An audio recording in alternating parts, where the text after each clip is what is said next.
अक्सर ये सवाल मन में आता है कि किसी की सैलरी का स्ट्रक्चर आखिर तय कैसे होता है। हाल ही में भारत में कुछ बहुत बड़े बदलाव हुए हैं और ये बदलाव सीधे हर किसी की जेब पर असर डाल रहे हैं। तो चलिए आज इन नए लेबर कोड्स की पहेली को सुलझाते हैं। तो सबसे पहला सवाल, सीटीसी तो वही है, लेकिन हाथ में आने वाली सैलरी मतलब जो टेक होम पे है वो कम क्यों हो गई है? अगर ऐसा महसूस हो रहा है तो ये सिर्फ एक दो लोगों की कहानी नहीं है। चलिए पता लगाते हैं कि ऐसा हो क्यों रहा है, और हाँ, इसकी असली वजह इन्हीं नए लेबर कोड्स में छिपी है। अच्छा, इसको एक उदाहरण से समझते हैं तो सब क्लियर हो जाएगा।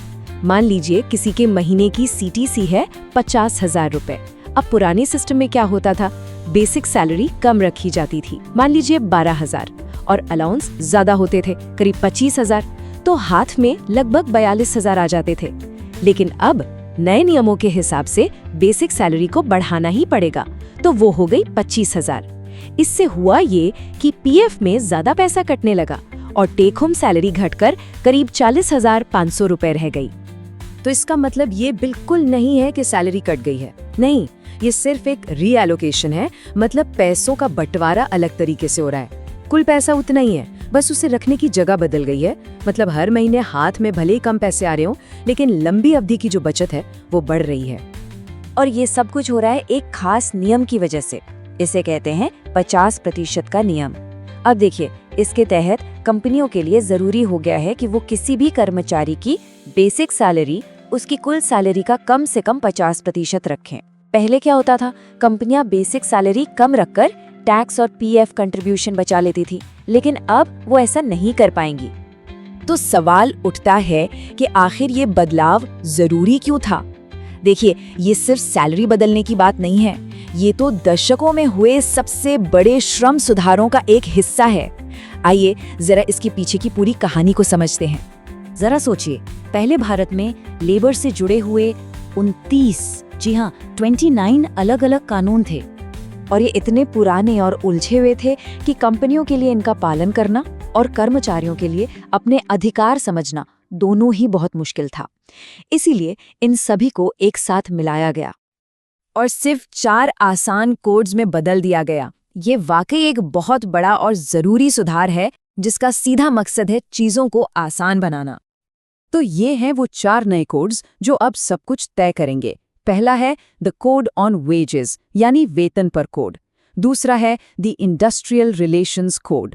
तीसरा है the code on social security, जो रिटायरमेंट वगैरह को सुरक्षित बनाता है। और चौथा है the occupational safety, health and working conditions code, यानी काम की जगह पर सुरक्षा और स्वास्थ्य से जुड़ा कोड।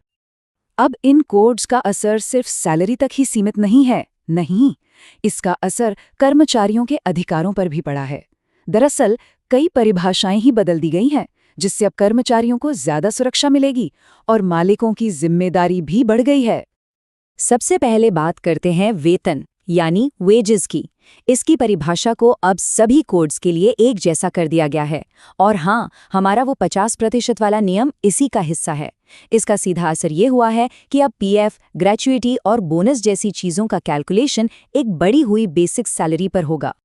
इसके बाद कर्मचारी या एम्प्लॉय की परिभाषा का दायरा भी काफी बढ़ा दिया गया है।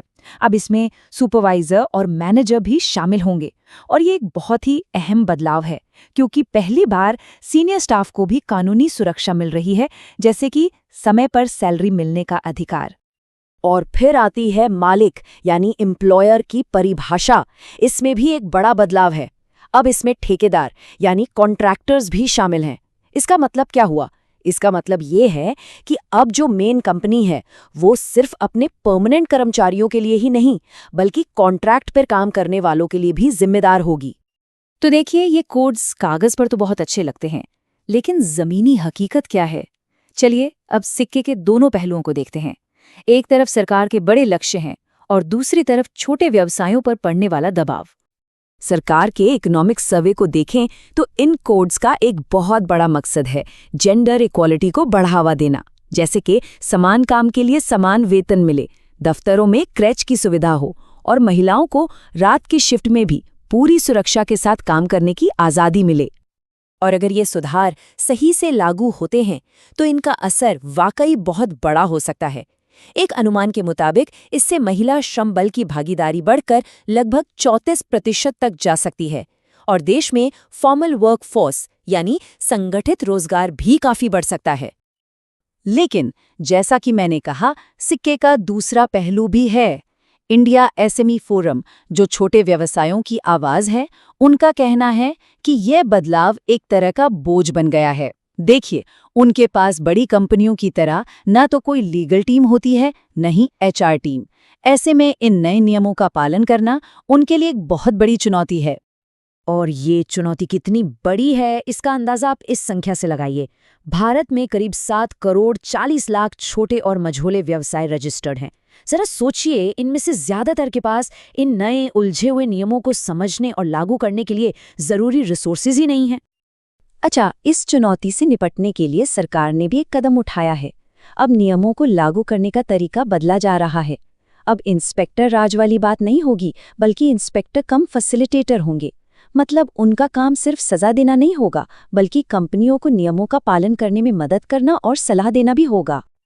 चलिए, अब वापस आते हैं सैलरी पर। तो इस नई फाइनेंशियल रियलिटी का मतलब क्या है? सीधी सी बात है, अब किसी को भी अपनी सैलरी को शॉर्ट टर्म नहीं, बल्कि लॉन्ग टर्म के नजरिए से देखना होगा।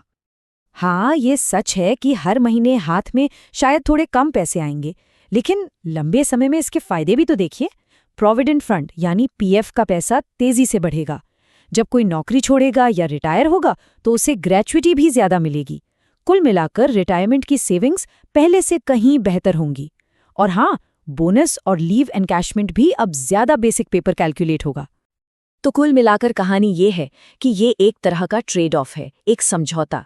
आज हाथ में थोड़ा कम पैसा, लेकिन कल के लिए ज्यादा सामाजिक और वित्तीय सुरक्षा।